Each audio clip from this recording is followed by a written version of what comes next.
The fluorescent lights in courtroom 4B hummed overhead as Judge Patricia Okafor set down the folder and looked directly at my daughter and son-in-law. Mr. and Mrs. Hargrove, I want to hear from you directly, not from your attorney. She folded her hands. Mrs. Hargrove, is it true that on the evening of March 3rd, while your father-in-law was being treated for a cardiac event at Mercy General, you attempted to have him sign a durable power of attorney? My daughter-in-law, Diane, straightened in her seat. She had worn her most conservative blazer for this. Navy blue, pearl earrings, the full performance. Your Honor, we were simply trying to ensure that Gerald's affairs were protected while he was incapacitated. He was not incapacitated, Judge Okafor said, her voice flat as pavement. He was being monitored for an irregular heartbeat. His attending physician noted he was alert, oriented, and fully communicative. The hospital's patient advocate flagged your request within 30 minutes and declined to facilitate it. She looked over her glasses, and yet you returned the following morning with a notary. Diane's attorney put his hand on her arm. She ignored it. We were concerned. You were concerned. The judge let that sit in the air for a moment. Mr. Hargrove. She turned to my son-in-law, Kyle. You are listed as the primary petitioner on this guardianship filing. In your own words, why are you seeking to have your father-in-law declared legally incompetent? Kyle had the decency to look uncomfortable. He was 43, broad-shouldered, the kind of man who had coasted on confidence his whole life. He glanced at Diane first, always Diane first, then back at the judge. Gerald has been making financial decisions that concern us. Large transfers, changes to his estate plan. We believe he may be experiencing cognitive decline. I couldn't help it. Something between a laugh and a cough came out of me. Judge Okafor looked at me. Mr. Calloway, you'll have your opportunity. My attorney, Susan Fitch, touched my elbow. I nodded and straightened. The cognitive evaluation submitted by the petitioners, the judge continued, was conducted by a Dr. Raymond Solis. Mr. Calloway's medical team at Mercy General subsequently noted that Dr. Solis is not board-certified in neurology or geriatric psychiatry, and that the evaluation itself does not meet the clinical standard required by this court. She looked at Kyle's attorney. Counselor, do you want to address this? He tried. He really did. He said something about independent assessments and genuine family concern.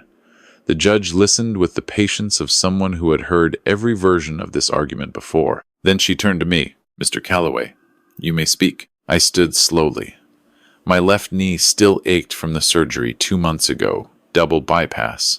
Not a cardiac event, though my daughter had told people the vague version, because it sounded less serious, and therefore made her look less guilty for what she had done during it. I stood anyway.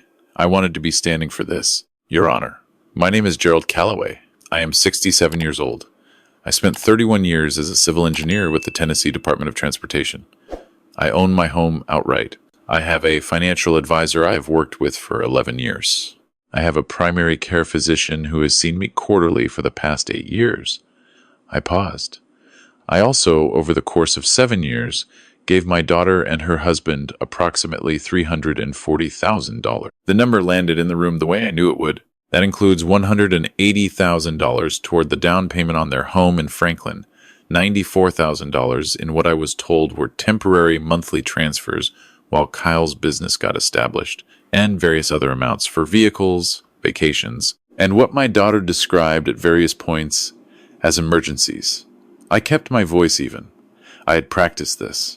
In January of this year, I underwent open-heart surgery. My daughter was informed the morning of the procedure. She did not come to the hospital that day. She came the following afternoon, briefly, with a notary she had arranged the night before. The courtroom was very quiet. I did not sign anything. The hospital staff asked them to leave. When I was discharged 12 days later, I retained new legal counsel, revised my estate plan, and stopped the monthly transfers that had continued out of my own weakness and habit. I'll admit long past any reasonable justification. I looked at Judge Okafor. I am not incompetent, Your Honor. I am simply no longer convenient. Susan told me later she had never seen a judge suppress a smile so hard. The ruling took 11 minutes. Petition denied. Gerald Calloway found fully competent. Petitioners ordered to reimburse respondents' legal costs, $14,800, payable within 60 days. The attempted notarization referred to the State Bar's ethics office for review. Kyle's attorney was already packing his briefcase before the gavel came down. Diane stood up so fast her chair scraped. She said something to Kyle in a low, tight voice that I didn't need to hear to understand. I'd been watching my daughter's face my whole life. I knew every weather pattern on it. What was on it now was not grief or remorse. It was the specific fury of someone who had expected to win and hadn't. They walked out without looking at me. Susan walked me to my car in the parking garage. My neighbor Frank had driven me. Susan had suggested I not drive myself for appearances, and Frank had been glad to help. He was already waiting, leaning against the passenger door with a thermos of coffee and the quiet dignity of a man who understood when not to say anything. They'll have 60 days to pay the $14,800, Susan said. If they default, we file for collection. Wage garnishment, liens, all available tools. They don't have $14,800 liquid, I said. I know exactly what their finances look like. I've been reading their distress signals for 2 years. Susan allowed herself a small smile. Then the next few months will be instructive for everyone. I got in the car. Frank handed me the thermos without a word and pulled out of the garage. Before we reached the interstate, my phone started ringing. Diane. I let it go to voicemail. It rang again and again. By the time we were on I-65 heading south toward Brentwood, I had 19 missed calls, all from the same number. Frank watched the highway and didn't comment. I listened to the voicemails that evening, sitting in my recliner with a heating pad across my chest and a cup of decaf on the side table. The first few were controlled. Diane doing what Diane did best, reframing everything into a narrative where she was the injured party. Dad, I think we need to talk about this calmly. We were trying to help you. That's all we were ever trying to do. By voicemail 6, the composure had started cracking. You humiliated us in front of a judge. Do you understand what you've done to our reputation? People know us in this community. By voicemail 11, it was something else entirely. You're going to regret this. You have no idea what you've thrown away. We are your family. We are all you have. I deleted them and saved copies to an encrypted folder. Documentation. I had learned, later than I should have, that documentation was everything. I sat there a long time after that, the heating pad warm against my sternum, listening to the house settle around me. I had lived in this house for 22 years, raised Diane here after her mother passed, taught her to drive in the driveway, watched her get married in the backyard on a September afternoon that I still thought about more often than was probably healthy. Somewhere in those 22 years, something had gone sideways. I had spent a lot of hours trying to pinpoint exactly when Diane had stopped seeing me as her father and started seeing me as a resource to be managed. I had never found a clean answer. These things rarely had one. What I knew was this. I had let it go on too long because she was my daughter, and I did not want to believe what I was watching happen. The accident, if you could call a cardiac event during a routine stress test, an accident had clarified everything. I had been on the treadmill at my cardiologist's office on a Thursday morning in January when my heart decided to demonstrate exactly how seriously it wanted to be taken. I remember the technician's face changing. I remember the ceiling of the hallway moving past me. I remember very little after that until I woke up in the ICU with a tube in my arm and a nurse named Marcus telling me I was going to be fine. Just stay still. I had called Diane from the ICU myself that first evening. My voice was hoarse, but I was coherent. I told her what had happened, what the surgery would involve, when they were planning to do it. There was a pause on the line. Dad, that's terrifying. I'm so glad you're okay. Kyle and I actually have his firm's retreat this weekend in Chattanooga. It's been scheduled for months. It's really important for his business, but I'll come as soon as I can after, okay? You'll have nurses there.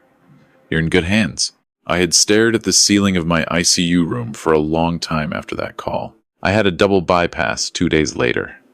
Frank sat in the waiting room for 8 hours. My old colleague Raymond drove up from Murfreesboro. My neighbor's daughter, a nursing student named Priya, came by after her shift and sat with me when I woke up because she had heard from Frank and wanted to make sure I wasn't alone. Diane arrived on day 2. With the notary she had apparently located the previous evening. I won't pretend that didn't break something in me. It did. But by that point, I had already made certain decisions.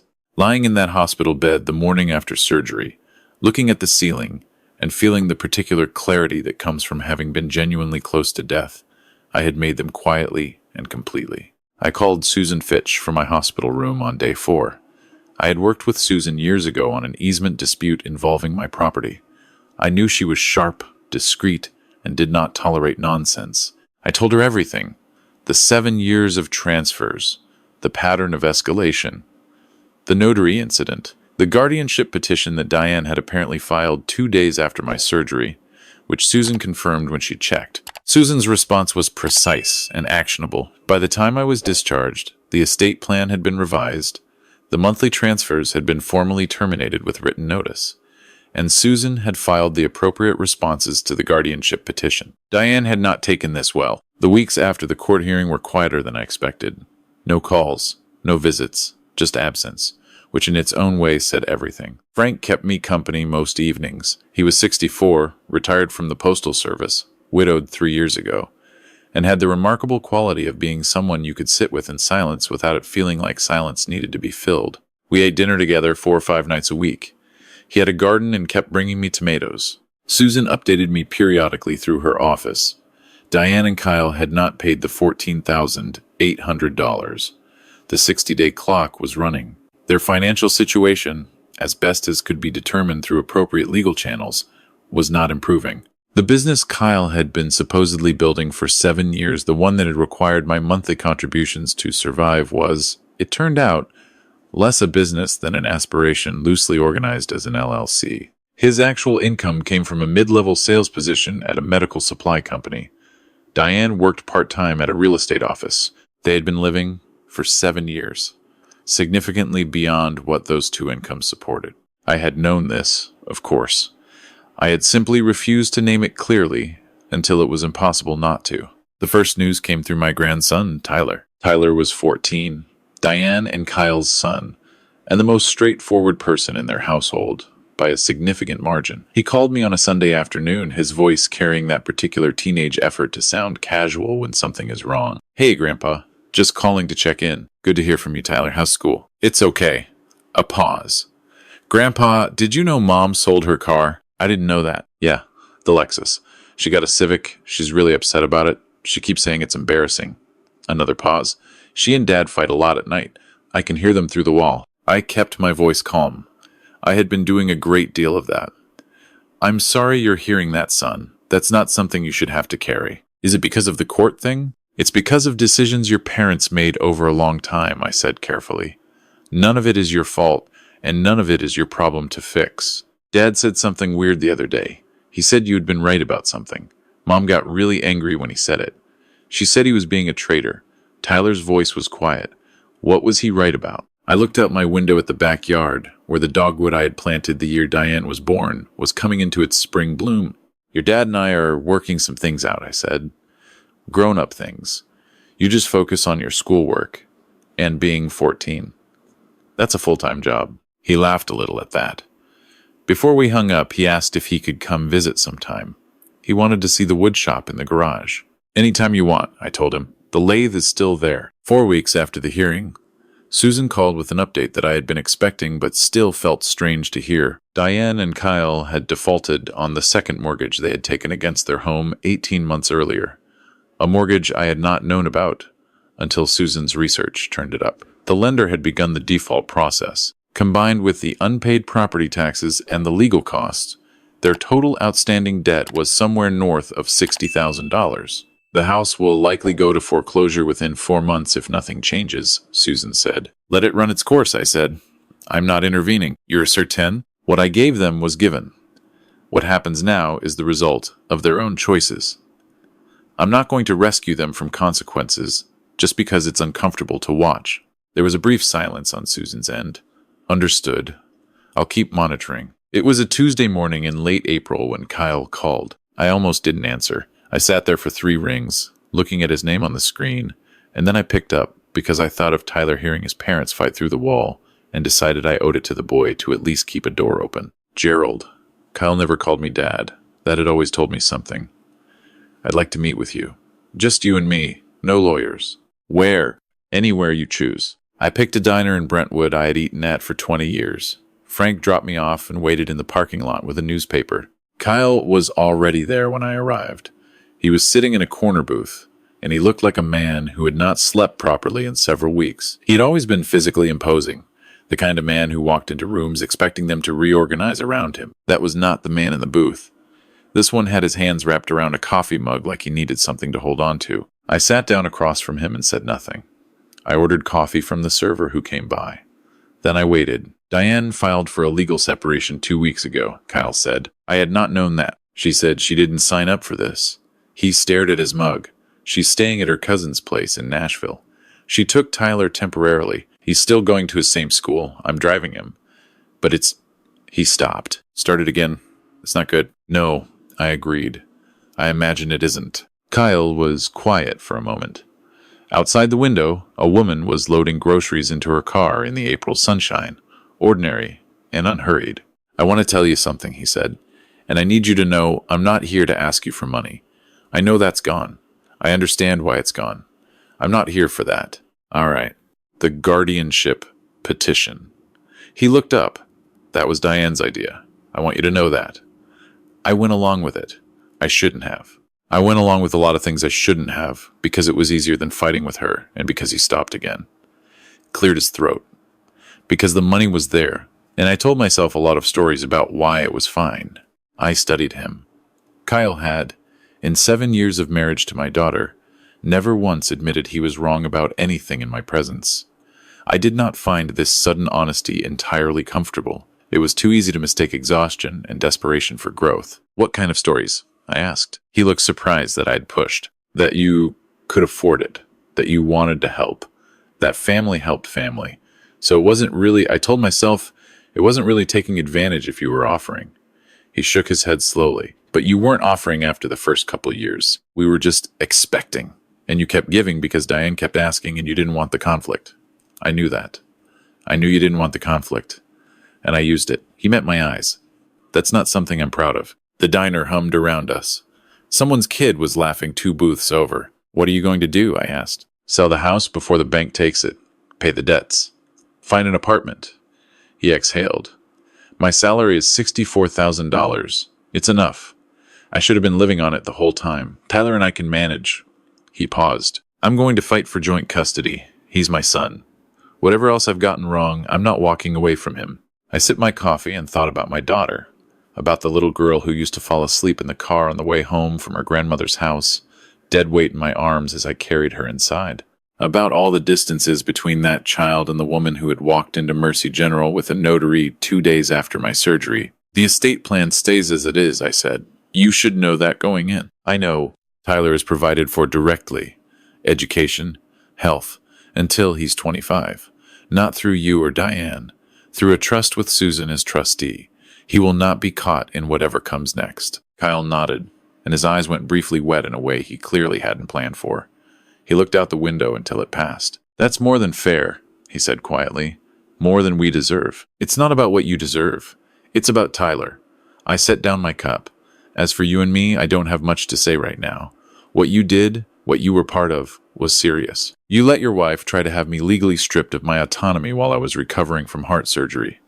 That's not something I'm going to shake hands over at a diner and call settled. I know. But you came here.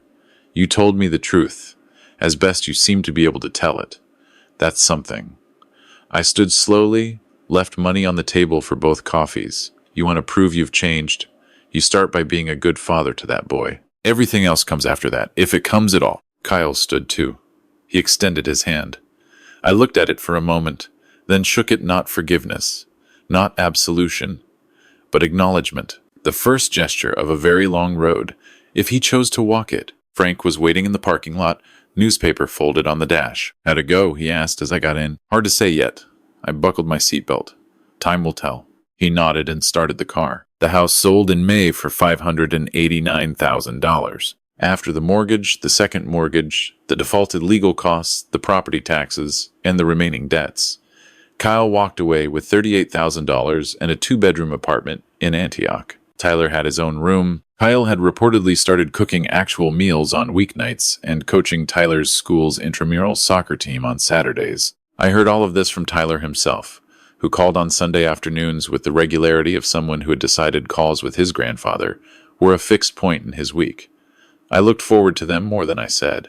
Diane, from what Tyler carefully offered without me asking, was living in Nashville, working at a property management company, and had not, as far as anyone could tell, softened. She had called me twice since the hearing. Once to tell me I had destroyed her life. Once to tell me that I would die alone and she hoped I knew it. I had not responded to either. On a Saturday morning in June, Tyler showed up at my door with Kyle behind him, both of them carrying a flat of annuals from the garden center, petunias and marigolds, and something purple that Tyler said he had picked because it looked tough. I thought maybe we could plant these, Tyler said. If you wanted. I don't really know how, but Dad said you had a garden. I looked at Kyle, who was holding his flat of flowers with the careful expression of a man trying not to ask for anything. I do have a garden, I said. Come around back. We spent 2 hours in the backyard. Tyler asked good questions and did not complain about the dirt. Kyle dug the holes without being asked and filled them without being told how deep. At some point, Frank appeared at the fence between our yards, assessed the situation, and went back inside to return 20 minutes later with lemonade and a plate of sandwiches, setting them on my porch table and leaving again without comment because Frank understood timing better than most people. After Tyler went to the wood shop to look at the lathe, Kyle and I sat on the porch with our lemonade and said nothing for a while. He talks about you a lot, Kyle finally said. Tyler, he always has. He's a good kid? He is. Kyle turned the glass in his hands.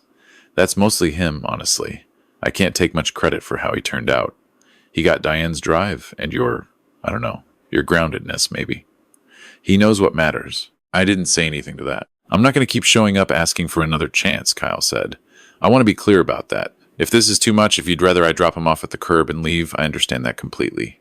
You don't owe me proximity. I looked at the garden. The annuals were already looking settled, the soil dark and fresh around them. You drove him here, I said. You carried the flowers. You dug the holes. I picked up my lemonade.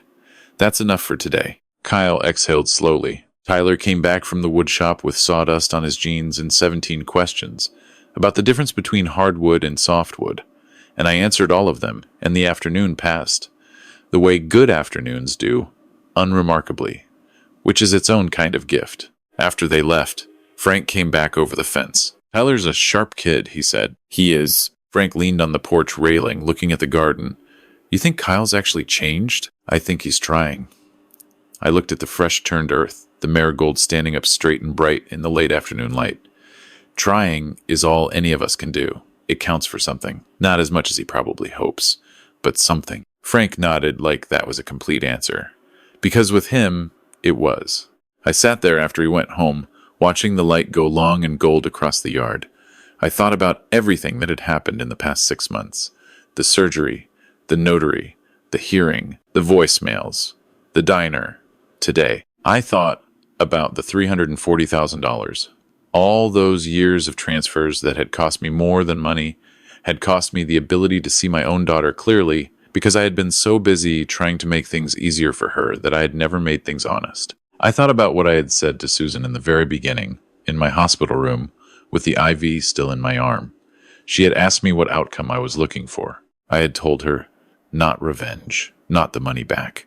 I wanted to stop being someone who got smaller every time a person I loved asked him to. I wanted to stop confusing generosity with self-erasure. I wanted to find out, while I still had time, what it felt like to require something in return. It felt, I had discovered, a great deal like self-respect. It didn't look the way I had imagined. It didn't feel like victory. Exactly. It felt like standing in your own backyard in June, watching marigolds you just planted catch the last of the afternoon light. Knowing you put them there, knowing they're yours, knowing no one is going to ask you to dig them up for their convenience. It felt like being a person again instead of a provision. I had not forgiven Diane. I did not know if I would. There were things she had done that I turned over in my mind in the quiet hours, and still could not fully account for. Not the money, not even the notary, but the particular coldness of choosing a work retreat over her father's surgery, and then calling it reasonable. Some gaps don't close. You learn to build a life around them instead. But Tyler called on Sundays. Kyle was planting his feet, slowly, in ground that was actually his. Frank brought tomatoes. Susan kept watch. The dogwood in the backyard bloomed every spring, and I was standing in my own house, making my own decisions, with my name on every document that mattered. The engine of my old F-150 had needed work for months.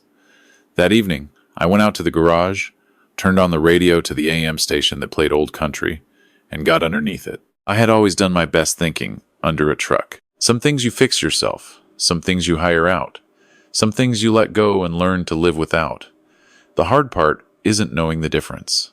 The hard part is being honest about which is which, and finding the courage to act on it before someone else makes the decision for you. I had come close to losing that chance.